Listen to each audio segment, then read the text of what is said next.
క్లాస్లో December prelims mains కొత్త class start అవుతుంది. ఈ నెంబర్కి కాల్ చేసి రిజిస్టర్ అవ్వండి. లిమిటెడ్ సీట్సే ఉన్నాయి. మీకు సూర్య నటించిన వీడొకడే సినిమా గుర్తుంది కదా? కస్టమ్స్ అధికారులకు దొరకకుండా కొకైన్ ప్యాకెట్లు మనుషుల కడుపులో పెట్టి సరఫరా చేస్తూ ఉంటారు. అలా పొట్టలోని డ్రగ్స్ ప్యాకెట్లు పగిలిపోవడంతో హీరో ఫ్రెండ్ చిట్టి చనిపోతాడు కూడా. అచ్చం అలాంటి ప్లాన్నే రియల్ స్మగ్లర్స్ కూడా వాడుతున్నారు. కానీ వాళ్ళు చేసిన ఎత్తులను అధికారులు చిత్తు చేస్తున్నారు. తాజాగా మరో స్మగ్లర్ అడ్డంగా దొరికిపోయింది.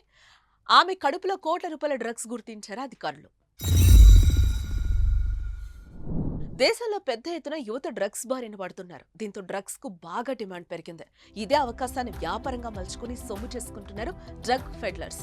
విదేశాల నుంచి డ్రగ్స్ తెప్పించి వాటిని దేశంలో విక్రయిస్తున్నారు. ఎయిర్పోర్ట్ లో అధికారులు కళ్లు కప్పి తీసుకురావడానికి ఎంతకైనా తెగిస్తున్నారు. డబ్బులు కాసపడి ప్రాణాలను కూడా లెక్క చేయడం లేదు.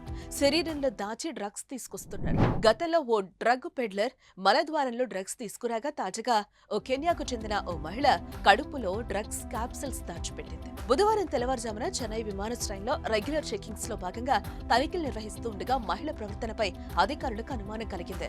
బ్యాగ్లు, దుస్తులు, షూలు మొత్తం పరిశీలించిన కస్టమ్స్ అధికారులకు ఏం చిక్కలేదు. ఎక్కడో డౌట్ రావడంతో ఆమెకు వెంటనే స్కానింగ్ చేశారు.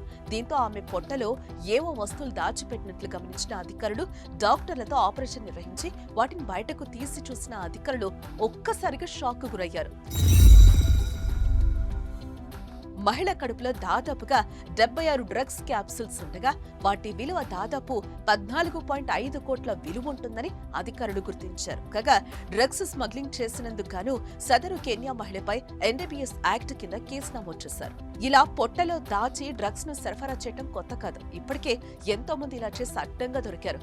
ఎయిర్పోర్ట్ లో కస్టమ్స్ అధికారులు విదేశాల నుంచి డ్రగ్స్ దేశంలోకి రాకుండా విస్తృత తనిఖీలే చేస్తున్నారు. అయినా డ్రగ్స్ డీలర్లు వెనకడుగు వేయకుండా పెద్ద ఎత్తున డ్రగ్స్ స్మగ్లింగ్ చేస్తూ పట్టుబడుతున్నారు.